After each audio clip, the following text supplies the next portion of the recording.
welcome to our presentation. We'll be walking through our analysis of Joe Biden's victory speech, and we just wanted to wave and say hello before we begin our presentation. I'm Marius, and I'm Gustav.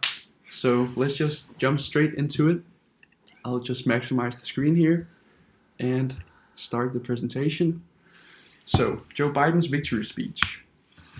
On November 7th, after months of campaigning and a tense election, Joe Biden declared his victory and delivered his victory speech in Wilmington, Delaware. His speech was, in short, a thank you to all Americans who came out, and you could also argue that it was a prayer for all to unify and not divide. Joe Biden makes a pledge to be president for all Americans and to heal the country. The speech, which lasted approximately 15 minutes, is an occasional speech, but also with elements of persuasion and other genres that I will discuss later in this analysis. So, jumping straight into the analysis, I would like to talk about the speaker, Joe Biden, born in 1942, named Joseph Robinette Biden Jr. He grew up in Scranton, Pennsylvania, with his parents Joseph R. Biden and Catherine Eugenia Finnegan.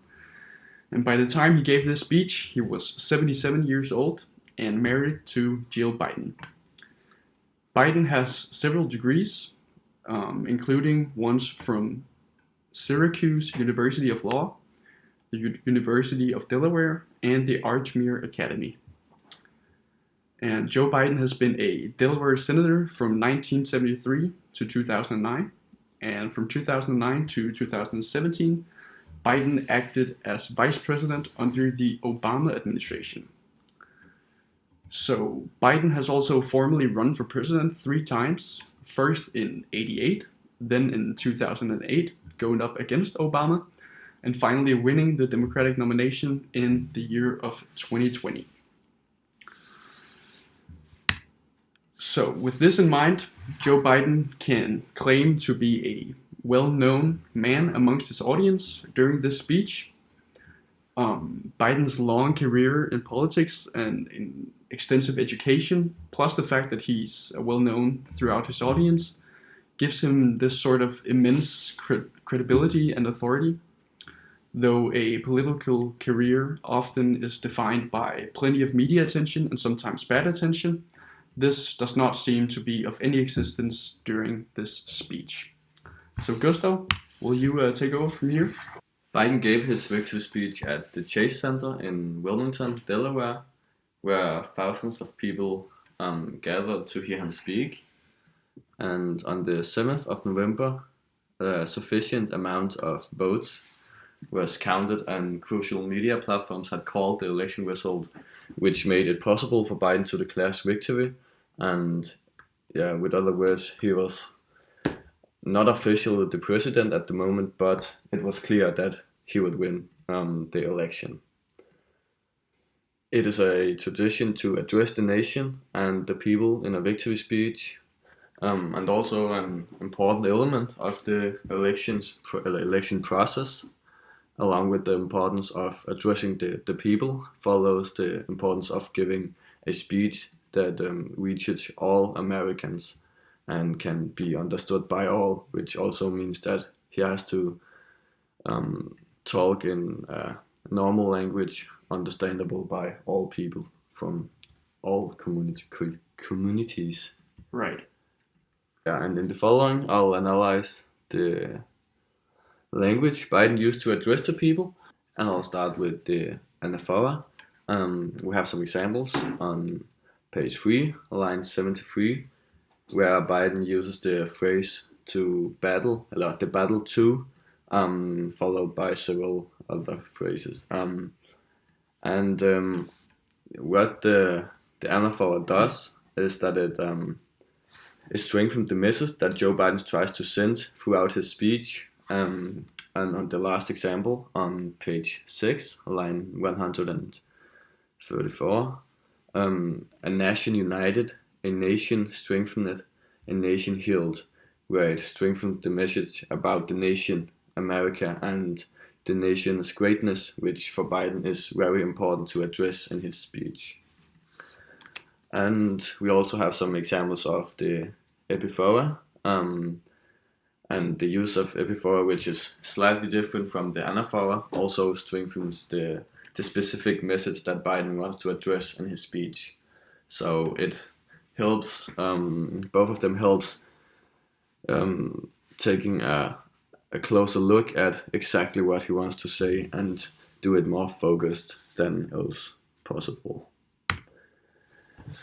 He also uses some metaphors in the speech, where Biden portrays America as a role model for other countries, and it's the metaphor America is a beacon for the globe, and he addresses the USA as a country, as a role model for other countries. And then to the modes of persuasion. On page 1, line 40, Joe Biden talks about his wife, and he addresses that he is just as normal as the listeners, and both the people that voted for him, but also the people that voted for Trump, gets some favors with Joe Biden because he is just as normal as them, and they doesn't feel that he is this powerful man anymore. So definitely some favors in this section, and but also some ethos, because when he addresses that he is just as normal as all of us normal people, if you can say so, you get some ethos, because then you are not talking as a president but as a normal man. But being a president-elect also gives you automatically some ethos. So yeah, both ethos and pathos is used a lot in this speech. So moving on, I would like to talk about the subjects in this speech. The first main subject in Biden's speech is his promise to heal the country. He pledges to make the polarization sort of begin to end, and he promises to be a president for all Americans. He says, and I quote, "I pledge to be a president who seeks not to divide but to unify, and it is time to put away the harsh rhetoric, to lower the temperature, to see each other again, to listen to each other again." Unquote. Though this is a great mission and goal, it is not an original one. This specific subject is almost part of every American president's agenda in recent years. Therefore, it's also sort of a well-known subject for the audience, the American people. And Biden, to really no one's surprise, tries his best to be as non-biased and non-political as he can in this speech. But he cannot avoid touching some of the subjects that are closer to his Democratic heart than they are to the other half of the population, the Republicans. And this sort of leads me to the interpretation of the speech, which will be the next part. We'll touch on the subjects, the intention, and the message. So Biden says, and I quote, "Our work begins with getting COVID under control. We cannot repair the economy, restore our vitality, or relish life's most precious moments, hugging a grandchild, birthdays, weddings, and graduations, all the moments that matters to us, until we get the virus under control." So in this passage, he sort of exposes what I mentioned earlier, his political agenda, and he risks creating controversy by saying he will put the pandemic before the economy, whereof the last is more important to the other half of the country, the Republicans. His mission to be sort of a president for all, that sort of loses a bit of credibility. And this problem is almost unavoidable and does not blur the overall intention of the speech. And the intention is, of course, to thank the entire people and the entire nation and all the people who participated in keeping the democracy intact. And as mentioned earlier, the victory speech is also an opportunity for Biden to sort of lay out his agenda and vision for his 4 years in office. And this, of course, also is part of the intention of the speech and can also be characterized as the message. So to put this all into perspective, I would like to talk about the subjects of presidential election. And just quickly to round this off, we have, by working with campaign videos and other speeches and speakers, we've learned a great deal about the American society and democracy. And analyzing campaign videos has brought us to learn about the 2020 election candidates, Donald Trump and Joe Biden. And learning about Biden's campaign and his policies has given us this sort of great foundation to do this analysis on. So that's about it for our analysis and interpretation of Biden's victory speech.